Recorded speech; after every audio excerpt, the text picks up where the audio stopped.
Nah, saudaraku, berita Natal pada hari ini topiknya, saudaraku, damai Tuhan Yesus. Damai Yesus menjadi milik kita. Biar kita semua menjadi anak-anak Tuhan yang membawa damai. Berbahagialah orang yang membawa damai, karena mereka itu akan disebut anak-anak Allah. Jadi kalau kita datang ke satu tempat, tempat itu menjadi damai. Amin, saudara. Nah, ini memang sudah dikatakan oleh firman Tuhan. Tuhan itu sendiri membawa damai. Dan selalu, saudaraku, kemana saja Tuhan Yesus pergi, dia berkata, damai kuberikan padamu. Dan dalam surat-surat kiriman Rasul Paulus, saudaraku, kasih Tuhan Yesus, ya, anugerah Tuhan Yesus, damai Tuhan beserta dengan engkau. Selalu dikatakan damai, damai, damai. Nah, pada waktu Zakaria, saudaraku, bernubuat. Zakaria ini Zakaria perjanjian baru, orang imam. Istrinya bernama Elisabeth. Dialah orang tua daripada Yohanes Pembaptis. Dan dia dikaruniakan Tuhan anak pada masa tuanya, walaupun Elisabeth itu mandul. Dan dia memperanakkan Yohanes Pembaptis. Lalu pada waktu dia memberi nama kepada Yohanes Pembaptis, maka dia bernubuat. Saya membacakan nubuatnya kepada saudara. Sebenarnya saya percaya ini bukan mengenai Yohanes Pembaptis, tapi mengenai Tuhan Yesus yang akan datang ke dunia ini. Dalam Lukas pasal 1 ayat 78 dan 79, sebagian saat saya bacakan.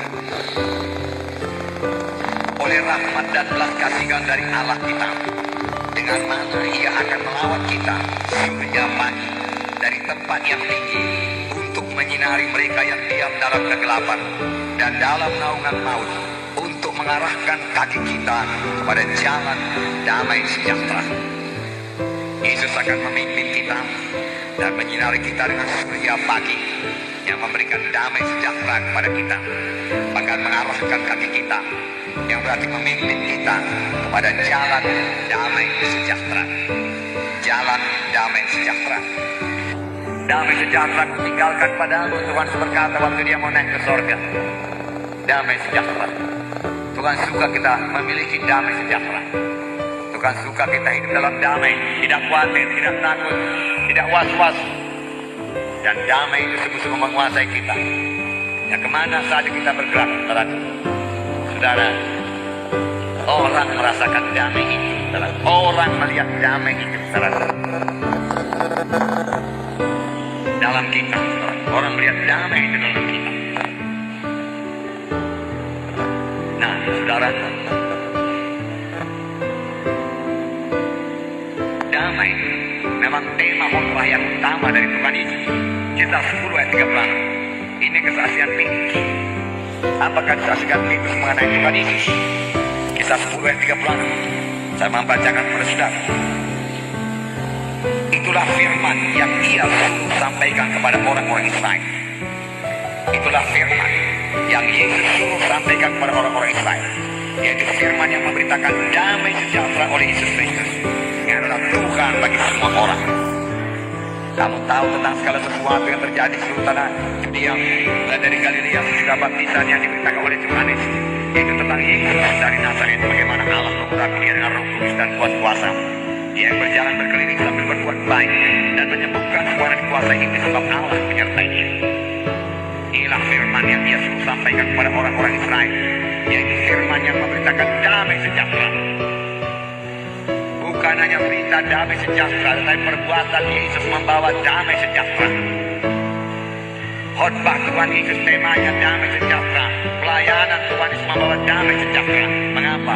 Karena Allah mengurapi dia dengan Roh Kudus dan kuat kuasa, dan dia berjalan keliling menyembuhkan semua orang yang dikuasai setan, sebab Allah menyertai dia.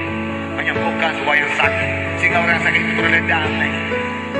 Sama seperti Bapa mengutus aku, demikian juga sekarang aku mengutus kamu. Dan sesudah berkata demikian, ia menghembusi mereka dan berkata, terimalah Roh Kudus. Terimalah Roh Kudus. Jikalau kamu mengampuni dosa orang, dosanya diampuni. Dan jikalau kamu menyatakan dosa tetap ada, dosanya tetap ada. Setelah murid-murid, saudaraku, ada orang Roh Kudus yang memiliki kuasa, saudaraku. yang memiliki damai Tuhan, dan pelayanannya menjadi berkuasa. Puji Tuhan, saudara. Nah, dalam kekasih dalam nama Yesus, apakah yang perlu bagi kita pada malam Natal ini?